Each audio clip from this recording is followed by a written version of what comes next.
হরে কৃষ্ণ, রাধে রাধে।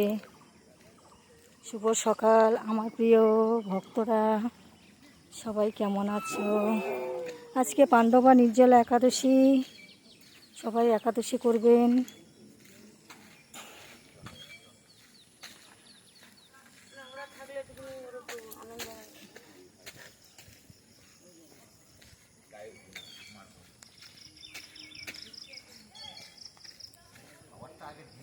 সবাই বলো রাধে রাধে। আজকের গুরুত্বপূর্ণ দিন, শুভ দিন, সবাই জপ করবেন, সবাই ভালো থাকবেন, সুস্থ থাকবেন। রাধে রাধে। হরে কৃষ্ণ কৃষ্ণ কৃষ্ণ হরে হরে, হরে রাম রাম রাম হরে হরে।